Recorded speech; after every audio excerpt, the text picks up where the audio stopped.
Goeiedag julle, welkom by Afperiode. Vandag het ons 'n natuurwetenskaples, 'n lekker een. Ek wil net vir julle verduidelik voordat ek gaan begin. Ek gaan 2 lesse oor hierdie spesifieke onderwerp hê. Hierdie is die basisles en dan die volgende een gaan daar meer inligting bykom. So dit sal goed wees as jy hierdie ene kyk en uitkyk vir die volgende ene wat dan nou meer inligting by gaan hê. So ons les vandag is biodiversiteit. Met ander woorde, 'n makliker term om te gebruik, habitatte. Reg, of biome. Die verskillende habitatte wat ons kry. Nou vandag gaan ons 4 behandel en op 'n ander stadium later in hierdie kwartaal sal ons dan nog 5 bykry. So op die ou einde gaan ons 9 habitatte hê wat ons behandel het. Reg. So die eerste habitat wat ek gaan behandel is woude. So mense, wat jy moet weet van woude is dat woude is baie dig. Dit is 'n matige temperatuur reg deur die jaar want ons vind al ons woude naby die ewenaar op die aardbol. Behalwe as ons nou kyk na ons naaldwoude in die noordelike dele van Amerika, maar ons is nou by ons tropiese reënwoude. Goed, so matige temperatuur reg deur die jaar, hoë bome, baie diversiteit van plante en diere.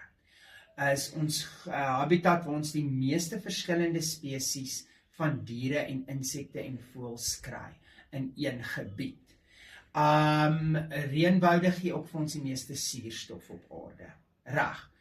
Voorbeelde van diere wat ons hier kry in reënwoude is ons gorillas, ons kry ons tropiese voëls, baie insekte, ons kry olifante in woude, juis hier in die Suid-Afrika se Knysna woude het ons woudolifante gekry. Hulle is basies uitgeroei, maar ons kry olifante in woude, orang-oetangs, luiperds, en dit is dan ons eerste bioom wat jy moet ken en al die inligting binne dit.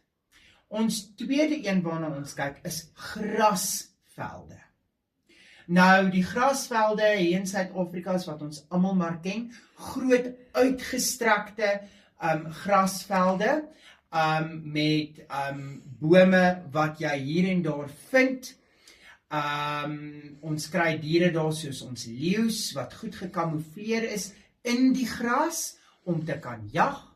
Ons kry ons verskillende bokspesies daar, springbok, blesbok, eland, kudu, dan kry ons zebras, blouwillebeeste, wilde honde, hyenas, al daai tipe van diere kom in ons grasland voor. So ons het daar karnivore en herbivore. En op hierdie stadium weet julle ook wat dit is, ons het dit in 'n vorige les behandel. Ons derde habitat wat ons behandel is die woestynhabitat. Nou die woestynhabitat is baie warm in die dag, bitter min reën. Maar in die nag is dit ongelooflik koud. So ons het 'n groot variasiewydte van temperatuur in woestyne. Baie warm, baie koud.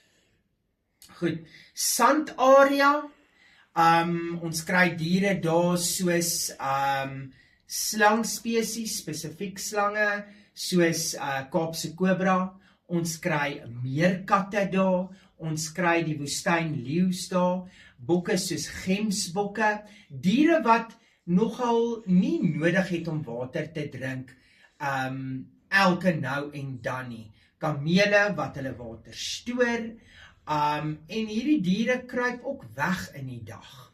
Jy weet, baie van hierdie diere is nagdiere wat in die aand uitkom en funksioneer wanneer dit nie so bloedig warm is nie. Ons laaste habitat waarna ons kyk, is ons waterhabitat. Nou, ons waterhabitat kan bestaan uit 2 dele, vars water of soutwater. So ons varswater is diere wat in varswater woon, soos damme en riviere, en dan ons soutwater is diere wat in die see woon.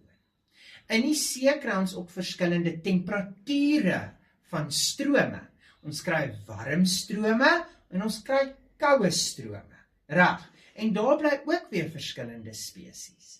So diere wat in water woon is soos visse, ons kry seesterre, ons kry seewiere, ons kry haie, walvisse, dolfyne.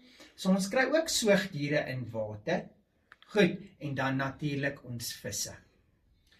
Kyk uit vir die tweede biodiversiteit video, om dan nou die 5 ander habitatte by te kry. Lees so lank hierdie habitatte, sodat jy dit ken, want dit gaan vir jou gevra word. Mag jy 'n wonderlike pause hê, en sien jou die volgende aflewering. Totsiens!